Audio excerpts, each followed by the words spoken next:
رسوله سيد الإنس والجان وعلى آله وأصحابه ذوي الخير والإحسان أما بعد فأعوذ بالله من الشيطان الرجيم بسم الله الرحمن الرحيم الرحمن علم القرآن خلق الإنسان علمه البيان صدق الله مولانا العظيم بارگاہ رسالت معاب صلی اللہ تعالیٰ علیہ وسلم میں ایک بار درود پاک کا ہدیہ پیش کریں.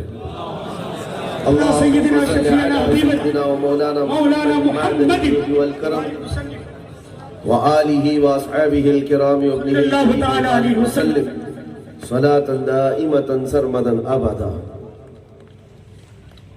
میرے عزیزوں، جنید کی سرزمین پر ہمارا دوسری مرتبہ آپ سے ملاقات کا شرف حاصل ہو رہا ہے. اللہ تعالیٰ یہ سلسلہ سدا قائم رکھے. بچپن میں جب فاتحہ خوانی ہوتی تھی تو ہم بہت دیر تک انتظار کرتے تھے کہ لڈو کب ملے گا، اور آج تک ہماری عادت یہی ہے کہ میں اسٹیج پر بیٹھ کر یہی انتظار کرتا ہوں مولانا مائک کب دیں گے. خیر، جنیر والوں نے ایسے ایسے علماء جمع کیے ہیں کہ جو پوری دنیا آپ کے سامنے جمع کر سکتے ہیں. تو 5-5 ہزار کر رہے تھے، اور نسبت کی بات جب مولانا نے کیا کہ ہم 6ٹھی والے بھی ہیں، 11ویں والے بھی ہیں، 12ویں والے بھی ہیں، تو میں ڈر گیا تھوڑا سا کہ کہیں یہ نسبت بڑھتے بڑھتے 1,24,000 انبیاء والی بھی نہ ہو جائے، کیونکہ وہ بھی ایک نسبت ہے. 11ویں کی اور 12ویں تک آ کر آپ رک گئے، اچھا ہوا.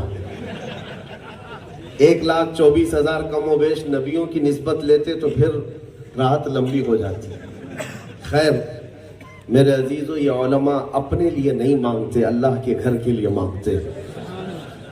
اپنے لیے مانگنا عیب ہے، لیکن رسول پاک کے دین کے لیے اور ان کے اس ادارے کے لیے مانگنا کوئی عیب نہیں ہے.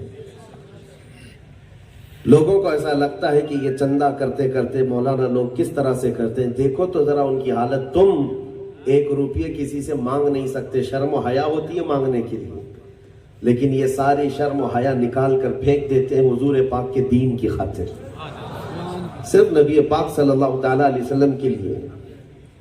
تھوڑی دیر کے لیے بوجھ لگتا ہے لوگوں کو، لیکن میرے عزیزوں، ہم نے اپنے بزرگوں کے متعلق سنا ہے. سرکار حضور حافظ ملت رحمت اللہ تعالیٰ علیہ، جنہوں نے الجامعۃ الاشرفیہ اتنا بڑا ادارہ بنایا کہ آج وہ جا کر آپ دیکھیں تو تاج محل اس کے سامنے پھیکا لگتا ہے.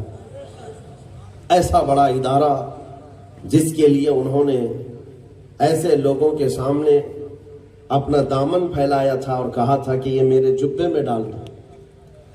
اپنے کرتے کا دامن پھیلا کر کے اس کے لیے، ادارے کے لیے وہ چھوٹی چھوٹی سی رقم جمع کرتے رہے.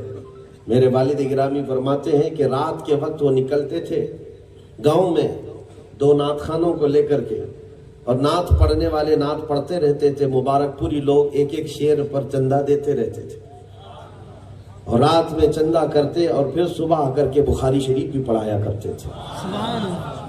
بہرحال یہ جو مدارس ہیں، یہ جو ادارے ہیں، ان کو قائم رکھنا بہت ضروری ہے، اس لیے کہ ہمارے دین کی تحفظ اور ہمارے دین کی بقا کی یہ ضامن ہے. اگر مدرسے نہ ہوتے تو یہ علماء کہاں سے آتے اور نہ ہم کہاں سے آتے. یہ سارے ہمارے بچوں کی، نسلوں کی، ان کی شریعت کی حفاظت کے ضامن ہیں. اسی لیے آج کی وقت کی ظالم حکومتیں بھی سب سے زیادہ نظر رکھتی ہیں تو مدرسوں پر.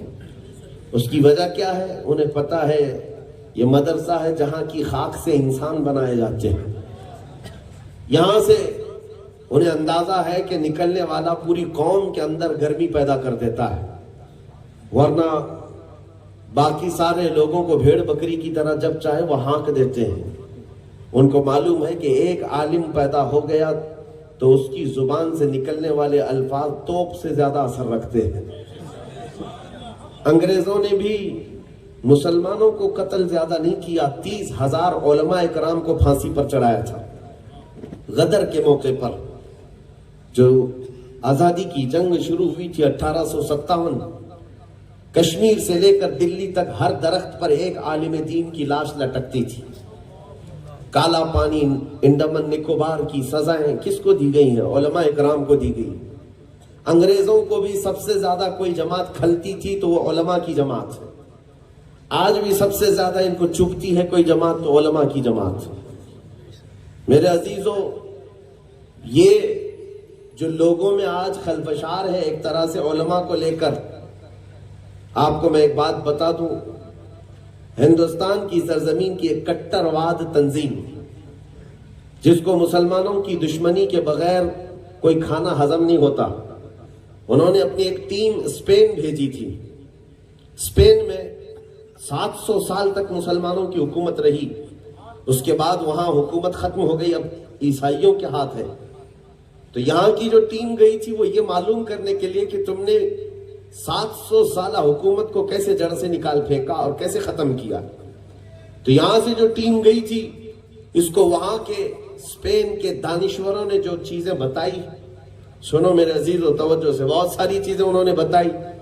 ہم نے 100 سال تک محنت کیا ان کی جماعت میں، الگ الگ چیزیں ڈالی، بہت سارے کارن تھے ان کی حکومت کے ختم ہونے کے، لیکن سب سے بڑا سبب یہ تھا کہ ہم نے اخیر زمانے میں مسلمانوں کو ان کے مولویوں سے، ان کے علماء سے دور کر دیا تھا.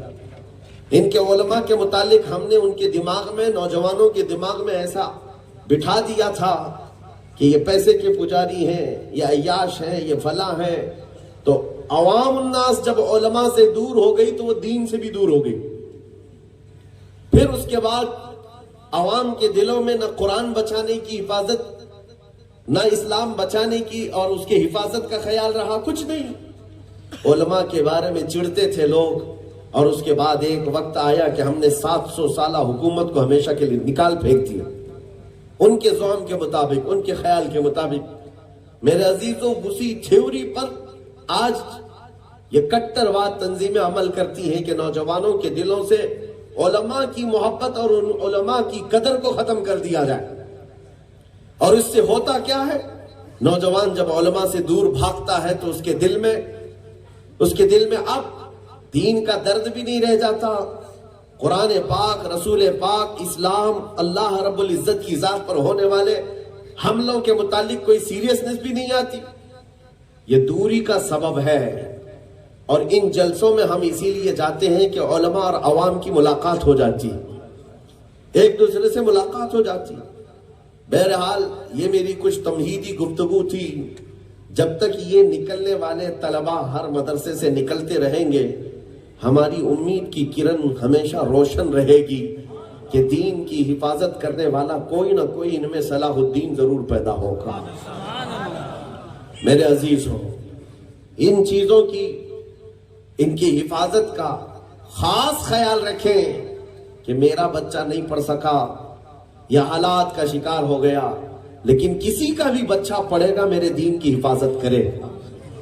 ان پر خرچ کرنا، ان کا خیال رکھنا گویا کہ اپنے دین کا خیال رکھنا ہے، اپنی نسلوں کی شریعت کا خیال رکھنا ہے. کل کو ایسا نہ ہو میرے عزیزوں کہ حالات سخت سے سخت تر ہو جائیں اور تمہیں قرآن سنانے والا کوئی دور دور تک نظر نہ آئے. اگر یہ مدارس کی طرف ہم نے توجہ نہ کی تو پھر ہوگا یہی جیسے آج کچھ شہروں میں ہم دیکھ رہے ہیں. رمضان بھی آ گیا، لوگ دوڑ بھاگ کرتے کرتے تراویح کو ایک ڈیوٹی سمجھ کر کے ادا کر کے بھاگ جاتے ہیں. وہ شارٹ کٹ تراویح ڈھونڈتے رہتے ہیں جو آدھے گھنٹے میں 20 رکعت پوری کر کے ختم کر دیتا ہوں صلاۃ و سلام کے ساتھ، دعا کے ساتھ. شارٹ کٹ ڈھونڈنے پر نکل پڑے. اس وجہ سے قرآن سنانے کا رواج بھی کم ہوتا چلا گیا. میرے عزیزوں، یہ حالات اگر تم نے پیدا کیے تو قرآن پڑھنے والے، قرآن سنانے والے ختم ہو جائیں گے. اس لیے ان کو زندہ رکھو، اور اپنے نفس پر اگر بوجھ ہوتا ہے تو محسوس اس کو اٹھا لو. نفس کے خلاف جہاد کرنا ایک بہت بڑا اجر ہے. اور اس کے بعد آپ قرآن سننے کی بھی کوشش کرو. ان مسجدوں میں جاؤ جہاں صحیح طریقے سے قرآن پڑھا جاتا ہے. میں اب اپنی گفتگو اس بات سے شروع کرتا ہوں کہ علم ہمارے لیے کتنا امپورٹنٹ ہے، کتنا ضروری ہے. آپ کو پتا ہے دین اسلام جب آیا حضور پاک صلی اللہ تعالیٰ علیہ وسلم کے بعد کا جو زمانہ ہے اس کو دور اسلام کہتے ہیں، اور حضور پاک صلی اللہ تعالیٰ علیہ وسلم کی ظاہری زندگی سے پہلے والے دور کو دور جہالت کہتے ہیں۔ سنا ہے کہ نہیں آپ نے؟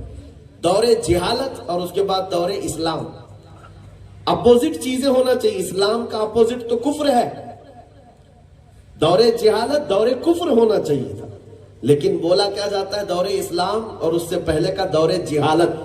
مطلب یہ ہے کہ اسلام جہالت کا فلی اپوزٹ ہے، جہالت نام کی کوئی چیز ہی نہیں ہے اسلام میں۔ اسلام جہالت ختم کرنے آیا ہوا ہے، اور اس کی سب سے پہلی آیت جو قرآن پاک میں آئی، اقرأ بسم ربک الذی خلق، پڑھو اپنے رب کے نام سے جس نے پیدا کیا۔ عزیزان گرامی وقار، جو دین پوری دنیا کو علم بانٹنے کے لیے آیا تھا، آج افسوس ہے وہ امت جاہل نظر آ رہی ہے۔